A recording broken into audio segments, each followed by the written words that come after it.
ქართულ ენაზე გაჩვენებთ ცნობილი იუთუბერის, ასტროფიზიკოსის, მეცნიერების პოპულარიზატორის, მწერალისა და ტელეზამყვანის ნილ დეგრას ტაისონის მოსაზრებას ატლასზე. ტაისონს მიაჩნია, რომ როდესაც ისეთი უცნაური ობიექტი ხვდება, როგორც 3i წილადი ატლასი არის, განსხვავებული ნათებით, აირადი თვისებებით, ზესწრაფი სიჩქარით, უცნაური კვალით. ეს აუცილებლად არ ნიშნავს, რომ საქმე უცხო პლანეტურ ხომასთან გვაქვს. ბოლო წლებში 3 ინტერსტელარული ობიექტი აღმოვაჩინეთ. ეს არის ბუნებრივი მოვლენები, რომელთა სიჩქარე იმდენად ძლიერია, რომ ისინი მზის სისტემაში შემოიჭრებიან და მიუხედავად ძლიერი ფიზიკური ძალებისა, აქაურობას ტოვებენ. მათ ჰქონდათ უცნაური თვისებები, ნათება, ბრუნვის სიჩქარე, ორბიტა. ეს გამორჩეულია იმ ობიექტებისგან, რასაც აქამდე ვიცნობდით.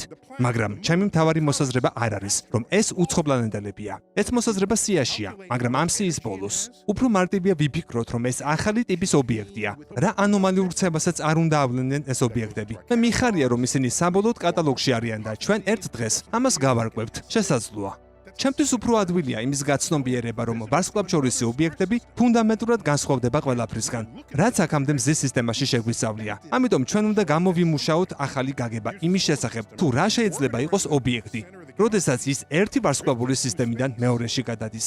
ჩემთვის უფრო ადვილია ვიფიქრო, რომ ეს არის ახალი ტიპის ობიექტი, რომელიც ბევრად მეტ შესწავლას მოითხოვს, ვიდრე აქამდე გვიცდია. ვიდრე ვთქვა, უცხოპლანეტელებმა გააკეთეს ეს. უცხოპლანეტელები არიან. მეცნიერებაში ყოველთვის გსურს მეტი მონაცემი, ყოველთვის გვჭირდება მეტი მონაცემი. ამას კი სხვადასხვა სახის ტელესკოპი, სხვადასხვა სახის დაკვირვება, სხვადასხვა ადამიანი იძლევა. ხშირად ადამიანი შეიძლება იყოს მიკერძოებული, მისი მაღალი კომპეტენციის მიუხედავად, ავლენდეს სუბიექტურობას, რამაც შეიძლება გავლენა მოახდინოს იმაზე, თუ როგორ განმარტავს ის, რასაც ხედავს, ან თუნდაც როგორ გაზომა ის, რასაც ხედავს. მეცნიერების კარგი მხარე ის არის, რომ ჩვენ გვაქვს შეცდომის შემოწმების მექანიზმები. ერთ-ერთი მათგანია რეცენზირება.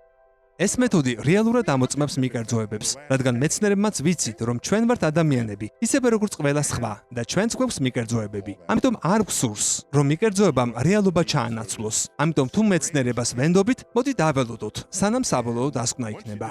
მეცნიერული კონსენსუსი ამ ეტაპზე არის ის, რომ 3i წილადი ატლასი არის ბუნებრივი, ვარსკვლავთშორისი კომეტა, რომლის განსხვავებული ქიმიური შემადგენლობა მხოლოდ იმის მანიშნებელია, რომ ის განსხვავებულ ვარსკვლავურ სისტემაში ჩამოყალიბდა და წარმოადგენს უნიკალურ ნიმუშს სხვა სამყაროდან. მოიწონე ეს ვიდეო და რაც მთავარია, გამოიწერე კოდის YouTube არხი. გამოიწერე კოდის YouTube არხი. ნახე უამრავი საინტერესო ვიდეო სხვადასხვა თემაზე.